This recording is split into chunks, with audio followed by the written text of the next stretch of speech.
Gilroy was a tiny little town. The end of Gilroy was Miller Avenue. You know, there was 5,000, 6,000 people in Gilroy then.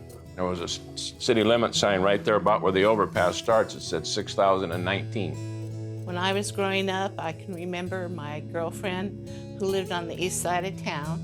She cried when her mother and father bought a house on Miller Avenue. That was the last street with houses. And she cried because she thought she was in the country. It's funny because a lot of the newcomers would say, "Why did you build your cemetery in the middle of town?" And I said, "Before you moved here, it used to be in the country." Growing up in Gilroy, I couldn't go anywhere that I didn't see somebody I knew. It was wonderful. You know, you knew all your neighbors. I could get up in the morning, leave the house in a bathing suit, and be gone all day, and my parents didn't have to worry about it. And you couldn't do too much damage because someone would say, "Oh, I saw that person do this," and they would report it because they knew who you were, and they would report it to your parents and stuff. At that time, that was probably the biggest threat anybody could have.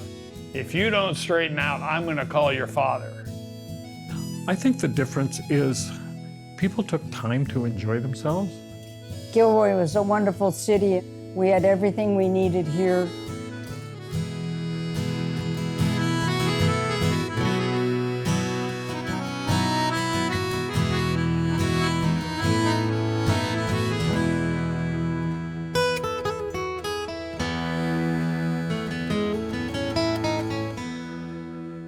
My name is Allan A. Cornaggia. I was born in Wheeler Hospital in Gilroy on 5th Street in 1940, and I lived in Gilroy all my life. Hi, I'm Terry Allan Wolfe. I was born in Gilroy, California on November the 22nd, 1941, at the old Wheeler Hospital. My name is Christine Blattler Flautt. I was born in Gilroy, August 23rd, 1944, at the old Wheeler Hospital on 5th Street. My name is Stanley Lawrence Sotelo. I was born here in Gilroy, January 28th, 1946, at the Wheeler Hospital on 5th Street. My name's Dave Sturla. I was born February 4th, 1949 in Gilroy at the old Wheeler Hospital. My name is John Mark Spencer. I go by Mark because my father was also John. I was born in San Francisco, January 12th, 1950.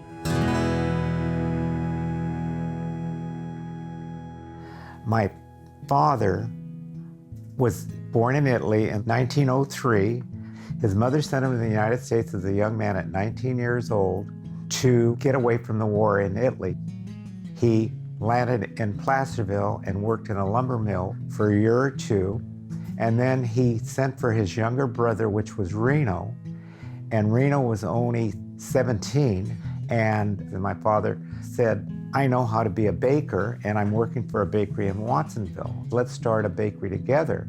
So they started a bakery in San Juan in the 20s, and both of them worked together until like 1932, 33. My father came to Gilroy because Reno got married and two families couldn't exist on the small town income. So he moved to Gilroy and he worked at a bakery, and I guess he earned enough money, and he married my mother in 1932, and then they had 3 children, and they lived across the street from this bakery that they built in 1940. It was an upscale type of business that they made, everything was fresh every morning. They had a brick oven in the place, and he was known for his French bread. And my mother had the artist. She knew how to decorate cakes and stuff, so she was the cake decorator. The bakery prospered, and they had a creamery next door, which was called Modern Creamery. And in 1950, they sold Pollyanna Bakery to the Jazeskis, and my father taught Dave Jazeski how to bake and run the business. My grandfather on the Sturla side, they were produce managers. They came to Santa Clara Valley and bought acreage down in the old Gilroy area. My dad was born in Gilroy, and my mother was also born in old Gilroy, and they met in high school. Went together for 10 years. On my mother's side, my grandmother came from northern Italy, and she came with her first husband and landed in Gilroy because they were sponsored by somebody in Gilroy. And she had 3 children, and he died. And then later, my grandmother married my grandfather, who had my mother. On my father's side, we're German Swiss. My great-grandfather came over from Kearns, Switzerland in 1881. And in 1916, the family moved to Gilroy. Peter, my grandfather, Blattler, bought a ranch on Day Road. And I think it was about 150 acres. It went from Monterey Road to Santa Teresa Boulevard. They had 150 dairy cattle. My grandparents came from Guadalajara, Jalisco, Mexico, and they came here and they lived on Maple Street, and my grandfather was a labor contractor for the farmers, and that's what he did for a living. And my grandmother was a stay-at-home because she had a lot of kids, 11 altogether, so they were busy. My father was a night watchman at BG Manufacturing Company, and my mother worked at the cannery. She worked all the time, and if she wasn't working at the cannery, she'd go to a packing shed and work, and if she wasn't working there, she'd be at Gentry's working, depending on the season. Plus raising, 7 of us. Well, my father was born here. My grandfather was born here. My great-great-grandfather came here in approximately 1870. They bought a piece out on Old Gilroy out there in around 1870. My dad's mom's father came from Germany, and he was Henry Miller's foreman at Mount Madonna. He built Henry Miller's house up there. He was a stonemason, and he was up there. And my grandmother was born in Germany, but her 5 brothers and sisters were all born on Mount Madonna. Then they moved to Old Gilroy in the early 1900s, and that's where she met my grandfather, which was right there. They farmed out on what they call Old Gilroy. It was mixed at the beginning, some vegetables that turned into mostly prunes at the end. They had vineyards, and they had apples and peaches and stuff. It was customary for them in those days to plant 5 rows of one thing, 5 rows of the other thing, because my grandfather used to take a wagon over Pacheco Pass and sell apples in Gustine and Newman and places like that. Most of the orchards around here just basically plain got old. And then they started planting them up in the North Valley, and they could outproduce us 3 or 4 to 1 because the younger trees and stuff like that. And basically, and the price went down because they overplanted them. You couldn't make a living. The old days, you could. My grandfather's family, there was 5 brothers, and they all made a living on 20, 25 acres of prunes from the 20s and 30s. But after that, you couldn't make a living on 100 acres of prunes. Both my parents were from Southern California. My father grew up in Pasadena, Altadena. My father was in the ag chemical business with Shell Chemical. And at the end of World War II, they gave him an opportunity to become a field rep for one of their patented ag products, which was anhydrous ammonia. And he started off working in Cupertino, and then as the demand grew in the south toward Gilroy, and farmers started becoming asphalt parking lots in San Jose, he moved to Gilroy. When my mother decided it was time for me to be delivered, it was pouring down rain, and my father took off towards San Francisco because they wanted all 3 of us born in the same hospital with the same doctor. And my father chose to exceed the speed limit, and a city policeman stopped him on El Camino Real and found out what he was doing, and he ended up getting a police escort all the way into San Francisco. So that was my entrance to the world. My father and I did have a very close relationship because both my brother and sister were born during World War II. My brother hadn't even met my father before he came back. So when I was born, we stuck together, and my father and I, well, like, we grew up together. That's the best way to describe it. My childhood home, my mother and dad bought a house on Hannah Street in Gilroy. Our house was the third house down from the old Hecker Pass Inn. Our house is still there, and it's on Hannah Street. My father and mother bought the house in the 40s. Gilroy was just developing, and it was only 3 blocks from Monterey Street. Technically, we lived outside the city limits of Gilroy on Miller Avenue. The center of Miller Avenue was the city limits, and we were on the west side of Miller, at the corner of 4th and Miller. I grew up in a prune orchard and also a cattle ranch. In fact, I was nicknamed the girl that lived on the other side of the tracks because I lived out in the country on 7310 Holsclaw in Old Gilroy. I've been there 81 years. I lived on the east side. If you take 6th Street all the way to where it dead ends, that's Holsclaw Road, and you turn right. We lived about 2 mile or mile and a half down the road. Some of the property came from my great-great-grandfather.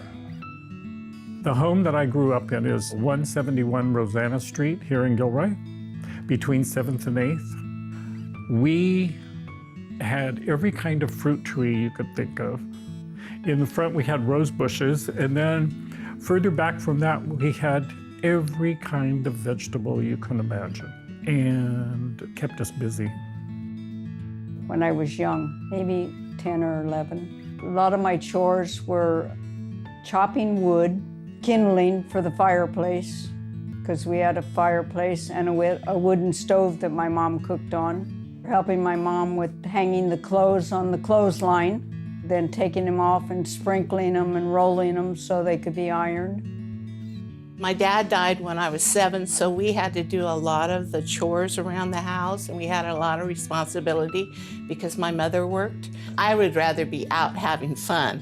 So we would do our chores, and I would try to get out of them, but I couldn't because I had certain things I had to do.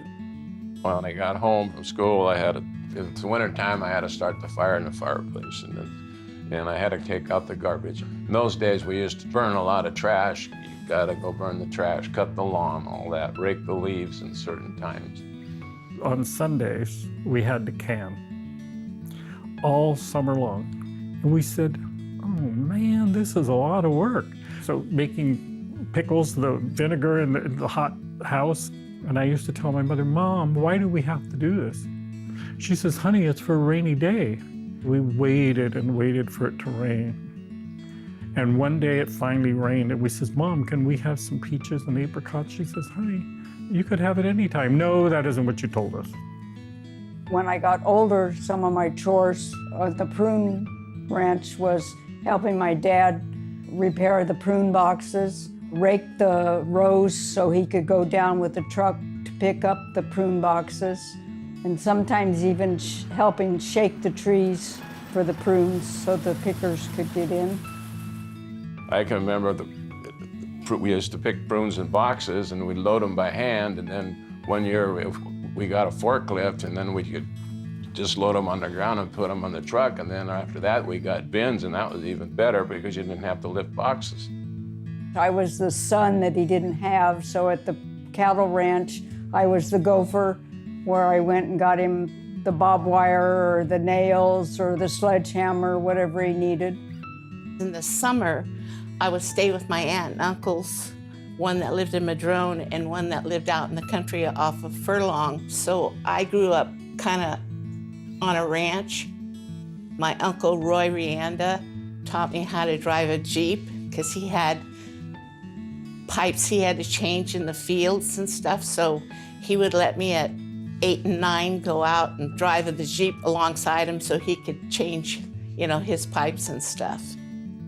And once I got to high school, that was my job most of the summer, was changing sprinkler pipe and driving the tractor. I was too young. My father wanted me to be a baker.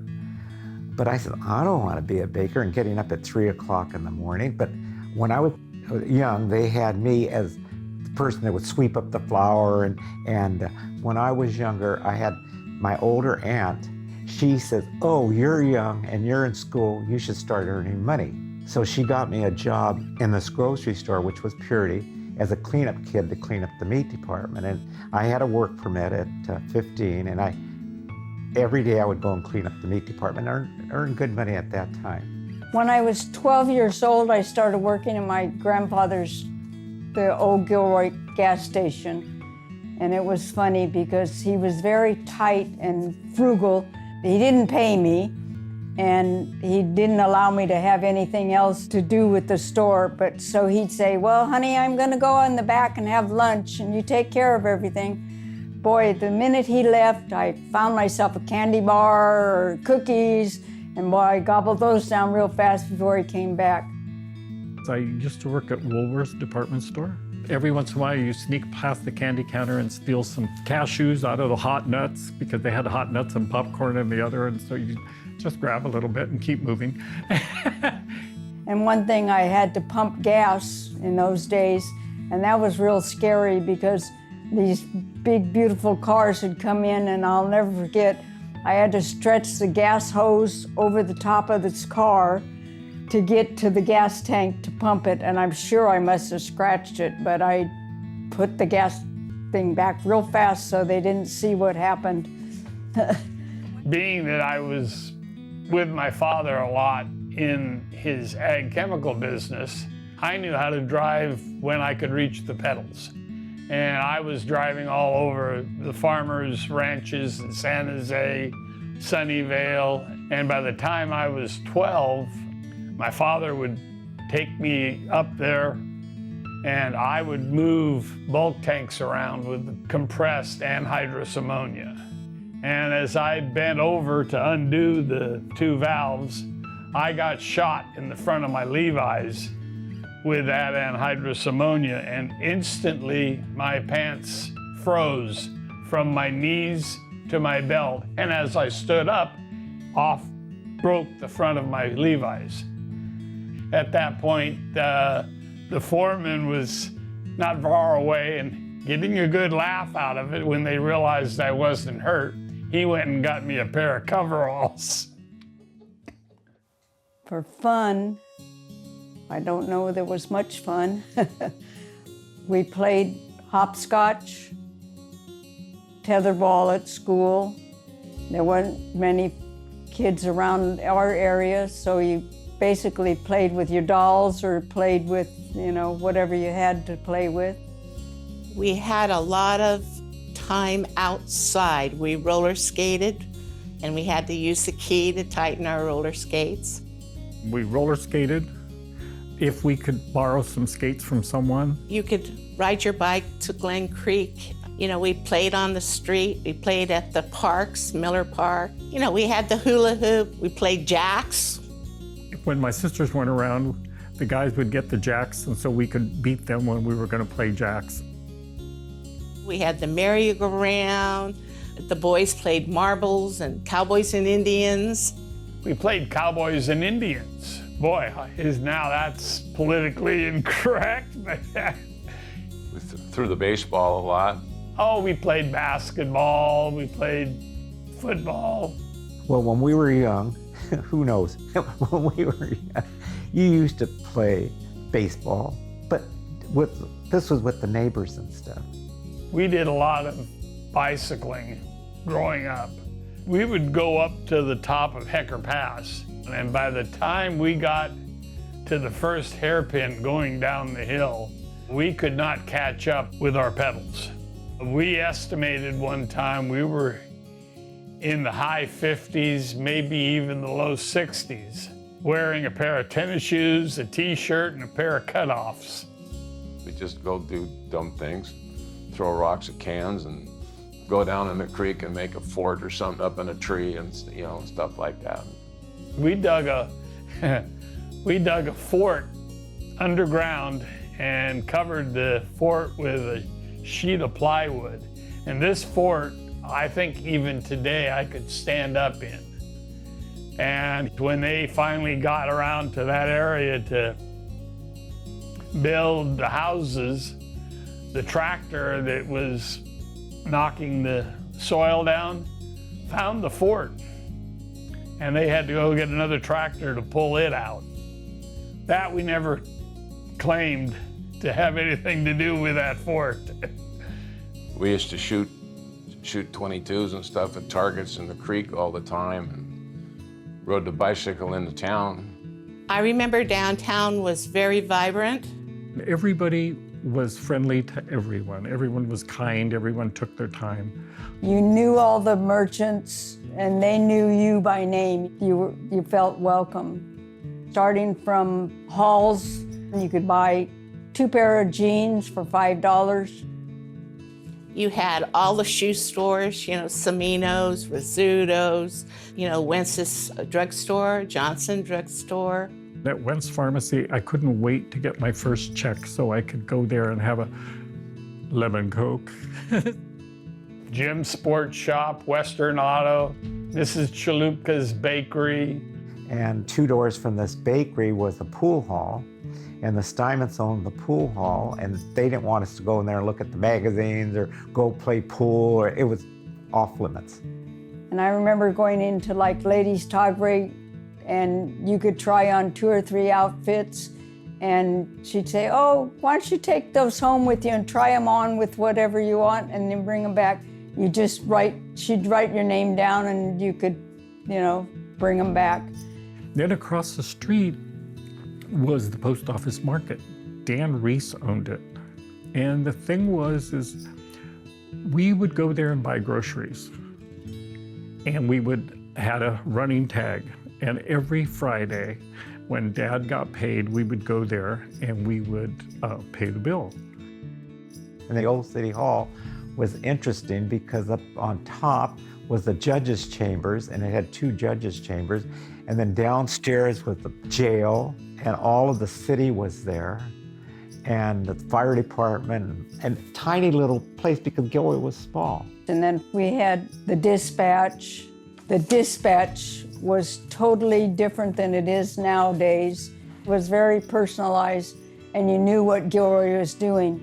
We had limitations. You could only go down to 7th Street in Gilroy. You can go from 1st to 7th, and at 7th Street charted what they call was the bad area, which was the Chinatown of Gilroy. But every 4th of July, we got our fireworks because we knew some of the kids in high school that were Chinese, and they were our friends. They would get us the fireworks. We'd pay them for it. On 6th and Railroad, there was a skating rink, and we would go to the Strand. And I remember, you know, being able to buy a ticket, get milk duds, jujubes. We had the little candy cigarettes. For $1, I would go down, get a bag of popcorn, maybe a hot dog, and watch a show. That was most of my entertainment out on Saturdays. We had 2 movies, we had the comic strips, we had newsreels. The ones that I remember are Gone with the Wind, Rear Window, East of Eden, Peyton Place. I remember they were mostly Westerns in those days. There was always a double header of Westerns and like that. Just about every Doris Day, Rock Hudson show. I used to love to go see cartoons. And the only reason is because we weren't allowed to watch anything at home that anybody hit each other. And some of them that they showed it were great because of that.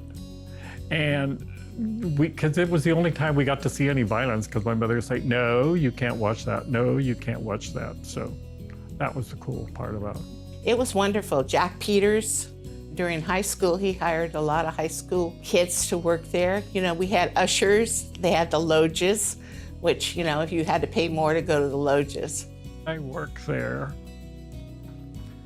And the thing that was funny is I was the person that went around with the flashlight, and all these kids are sneaking into the lodges making out.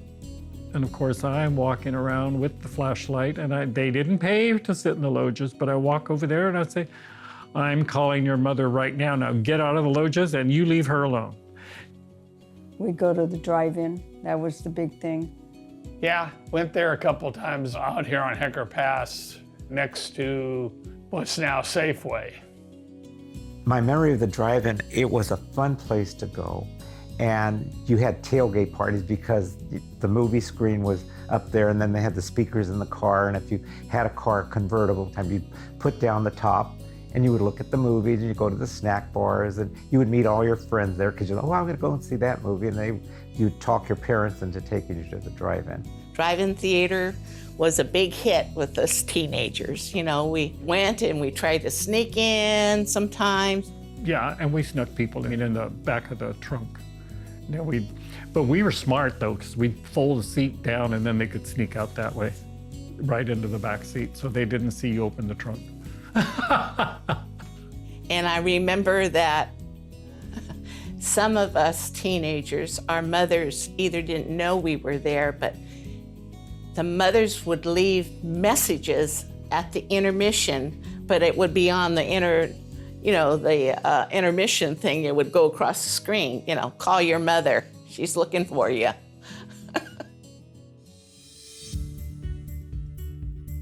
So it's like 1951, 52. My father was a friend of the TV man, and we were one of the first people that had a TV, but you could only get like 2 channels. Not very clear. We got TV in the early 50s. A little one about so big, black and white. And you didn't have remote control. You had to get up and change the channels every time. My dad died in 1952, and that year, he died in June. I think in February, he bought a TV. It was, size like this, but the console was big. And that was real thrilling. My mother never remarried after my dad died, and she was so attached to that little television that he bought that she made it into a liquor cabinet. When we were little, we went to the Star and Bar gas station. Every time you went there to buy gas, you would get a raffle ticket. Well, we won a 12.5-inch television. We were so excited because we never had a TV at home. And then, after that, there was a little plastic film that came. Later you could buy, and you could put it over the screen, and it gave the lighter color a little bit of a flesh tone, and we thought, oh, this is really cool. And all the neighbors had to come and see it. My parents didn't believe in televisions when they came out. My mother, being a school teacher, decided that we would all be better off if we spent our time reading instead of watching television. So I had friends a block away just for their television. No, not quite, but close. We'd always go in and watch the Mickey Mouse Club or one of the other programs. Tony Silva was married to my mom's sister, and they lived down the other end of Holsquaw Road, and we used to go down there every Friday night to watch the Friday night fights. We mainly watched Lawrence Welk, Ed Sullivan, Red Skelton, Bob Hope, if you could get the channels. When we were little, my dad used to go every week to Gilroy Hot Spring. And the water was warm, and he would take us up there, but we weren't that enthused. We would go to Uvis Dam instead. They had 2 resorts there that you would go swimming and stuff. Hot Springs, I remember going in high school. I remember going up there and having barbecues with a bunch of friends and swimming. Well, we used to go to Hot Springs all the time. When I was a little kid, we'd go once or twice a week. They had the new pool, and there was a picnic area below the new pool, and we always used to go up, have a picnic, and then go swimming. And my dad liked to go up there because the deer would come out, did picnic, and they'd come out. Every opportunity, we would go somewhere.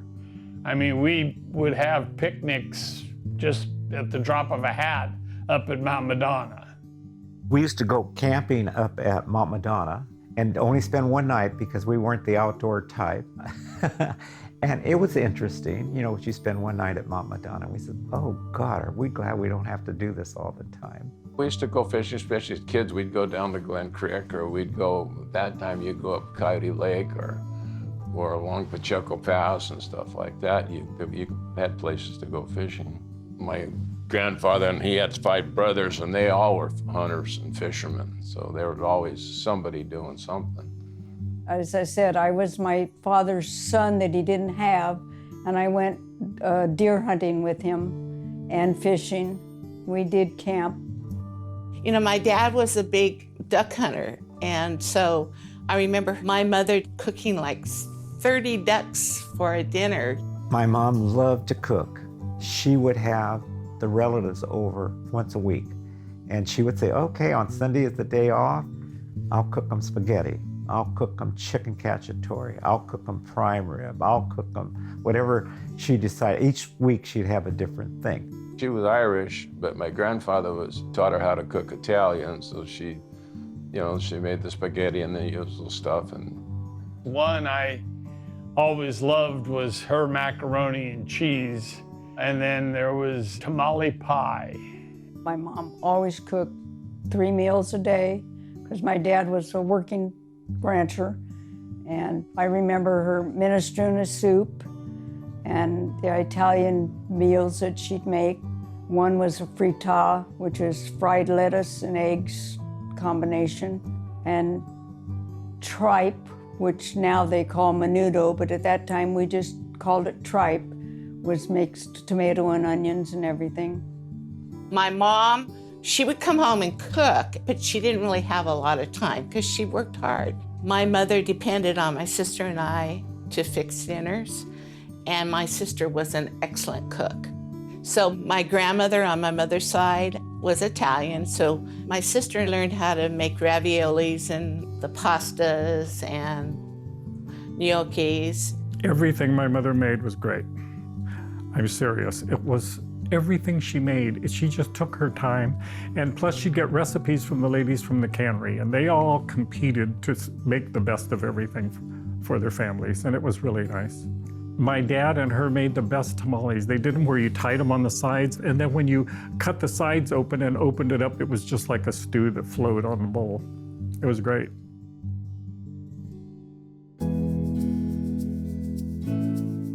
I went to Jordan, which was only a block down from me, and Brownell, which was right behind my house, and then Gilroy High. I went to San Ysidro, which is a small school, in a 1-room schoolhouse to start with, and then we had 2 rooms, and then finally they built 2 more rooms. My dad went there by horse and buggy. My first school I went to was Glenview School. Then I went to Jordan School. Then I went to St. Mary's. Then I went to Brownell. Then I went to the high school. I went from kindergarten through 4th grade in Jordan School, and then I went to Brownell School. I went to St. Mary's from 1st grade to 8th grade. So it was an old crickety building on Monterey Street, and the nuns lived up above, and some of the classrooms were down below. And they had one classroom, the 7th and 8th grade had its own little building by itself. And once you got to the 7th and 8th grade, you were unique because you weren't part of the other part of the school. because my mother went to St. Mary's, I went to St. Mary's. And I was in the first class to go through the whole 8 years of that school over there, the new one. You had to wear a uniform. The classes, I think, were bigger. We had 40 some odd in our classes. We were taught by the nuns, but one year we had, poor nun, she had a heart attack or something, and she only lasted about a month. The nuns, they were very strict, and they used to hit you with the ruler on your hands if you did something wrong. Detention, that was a good word for them, detention. You'd stay after school. And then I went to Gilroy High School and graduated from Gilroy High School in 1958, and we were the first class from the new high school in Gilroy at that time. Went to Gilroy High. Yeah, Gilroy High, which is now, the campus is now South Valley. But what happened when we got to the high school, they were building a new high school, so we had double sessions. So some people went at 7 to 11, and then people went from 1 to 4. If you wanted to take a class, you had to go in the afternoon, and some days it would be in the morning. It was chaos. That was a good word, chaos at the Gilroy High School when it was being built. My favorite course in high school was journalism, because in my junior year I became editor of the high school paper, The Owl, and so that gave me an out of doing some fun things with the school, reporting it. And Friday nights, we usually went to a football game, and I was a pom-pom girl. And then they always had after-game dances, and that was in the old gym. And the old gym is the one that had the pool underneath the floor of the gym. I wasn't overly athletic. I played a little bit of football. That's about all I did sports-wise. My sport was working. I liked to work on equipment, and I started working on my father's trucks for the fertilizer business long before I had a license. My parents, they bought a Chrysler convertible. And apparently the wood was so heavy for this Chrysler, the car hardly made it up Mount Madonna. And my dad only kept it for 2 years because we used to say, this thing won't even make it up the hill. Well, my parents had a Plymouth, and my dad had a pickup. I didn't get a car until I was in college. We continued going to the gas station, and in the 1950s, my dad won a Buick Special there. And we were in shock because we could never afford a brand new car. And we had a brand new car, and it was the coolest car. And so all of us were going to take a photo. My mother used to make us practice how are we going to take this photo. And the one thing she told us is none of you could cross your hands like this. None of you. So make sure you don't do that. Well, the only one that ends up in that photograph like that is my mother. And we never let her forget it. When I was in high school, I was earning money. So when I got to be a junior, they allowed me to buy a used car. It was a 56 Ford, a Fairlane 500, turquoise and white. And at that time, it was a pretty car. I got a car when I was a sophomore in high school. It was a 52 Buick, built like a Sherman tank. Bought it for $100 from a neighbor. When my mother was working in the cannery, it was evening time, and my mother was working the night shift. My older sister, we were little, and she'd put us in our pajamas. And then my sister would go get my mother's car. And then she would make us lay down in the back seat so she could cruise Main Street with her girlfriends. So they would go, and so she'd say, no, lay down. No. We said, well, we want to look too. No, put your heads down.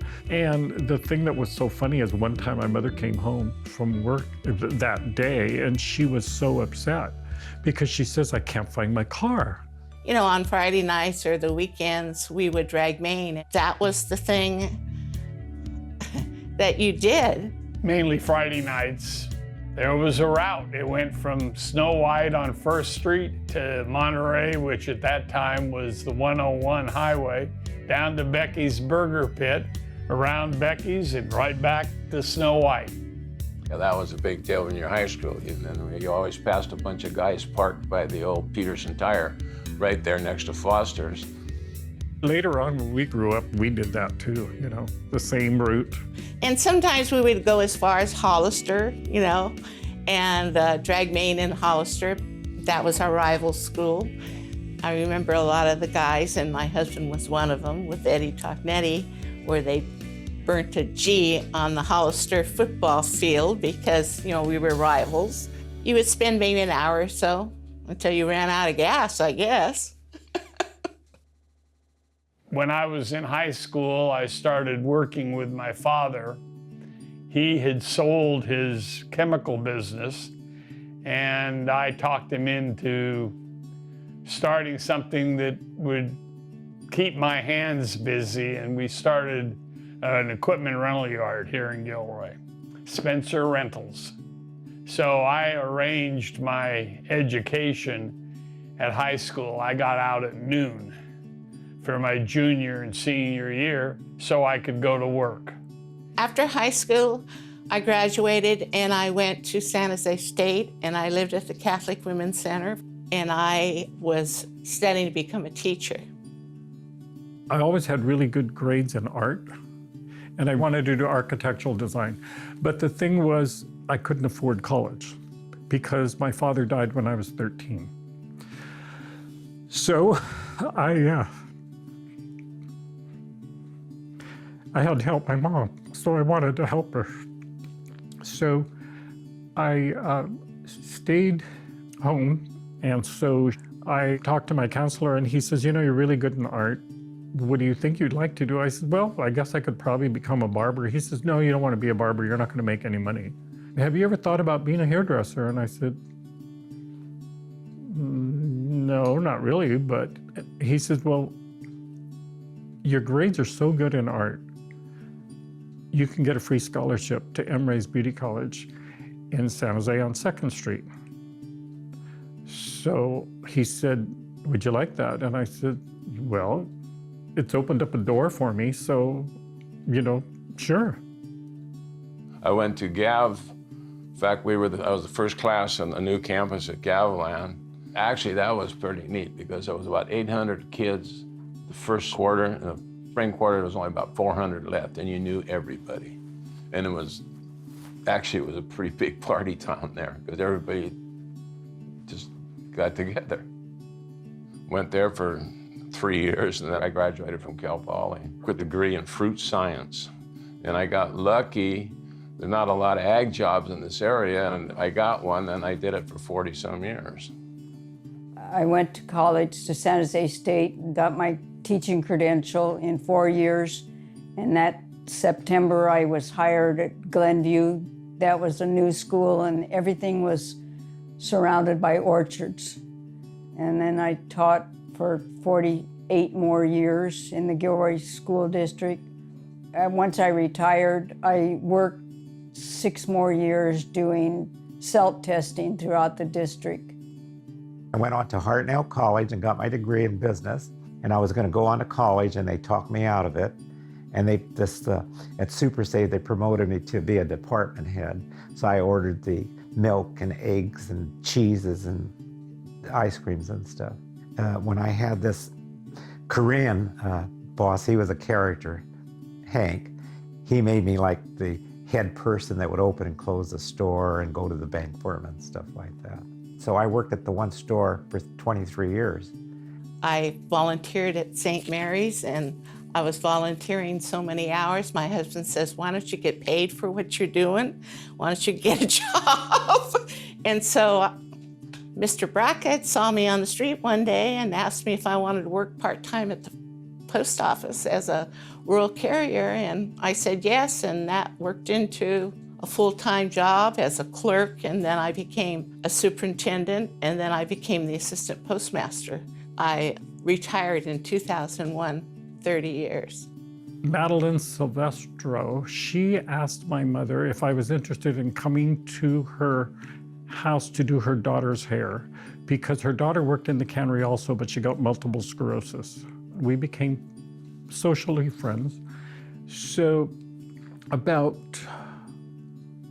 4 years later, she asked me, she says, are you ever interested in having your own salon? And I said, well, I keep saving money, and someday maybe it'll happen.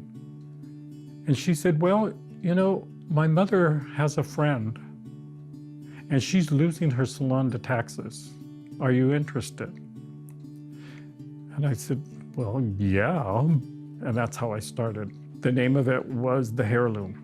And I had that salon for 25 years. And then my landlord across the street asked me if I was interested in coming over there.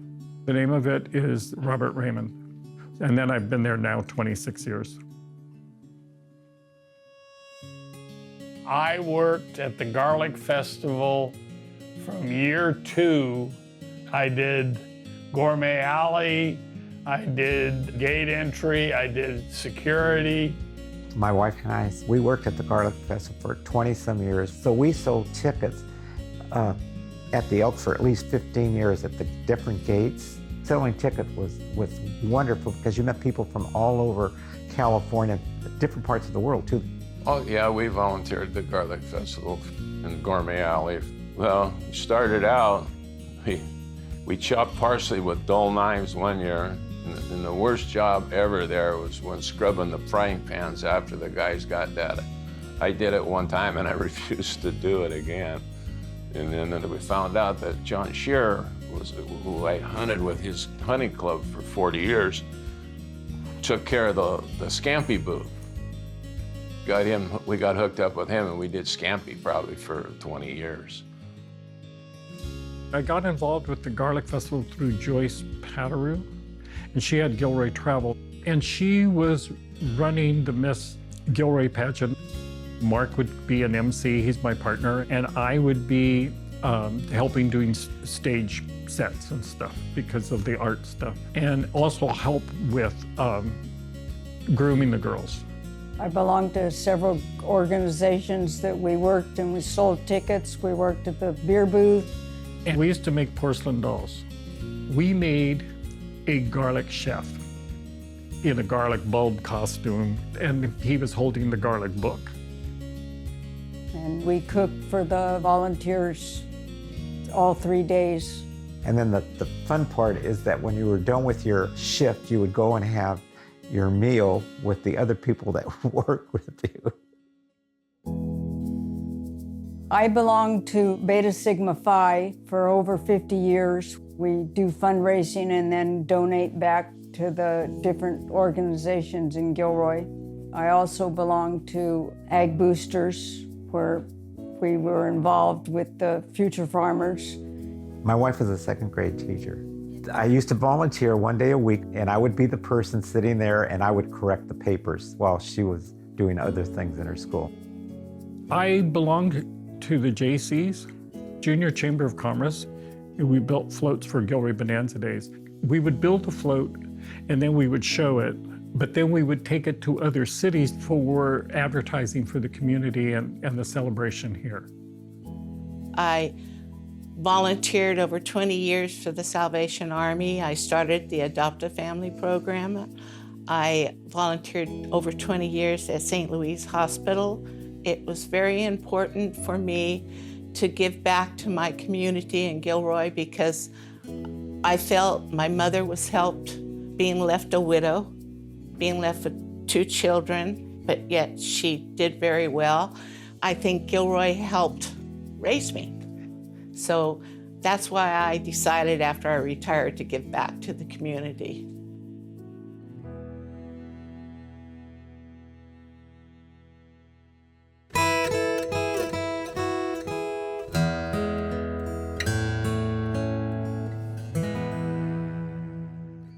The new generation, my advice is they should just go with the flow and don't overreact. Look at the thing positively and enjoy yourself. Get a good education. Knowledge is power. That is something nobody can take away from you. Get a good education, to have a job that you enjoy getting up every morning and going to. But the main thing is to sit down at the dinner table and have a conversation and communicate with your parents and your grandparents and find out the kind of life they lived and what they did as they were growing up. Take time to enjoy each other. Tell each other what you really think about them and how much you care about them. Get together and celebrate. Keep your nose clean, study hard, and work hard. Don't take anything for granted and don't expect everything to be given to you. You know, you don't have to spend all day looking at your phone, watching videos. The next generation needs to wake up and smell the roses, for lack of a better definition. Get out, do stuff. And don't wait too long because life goes by too fast.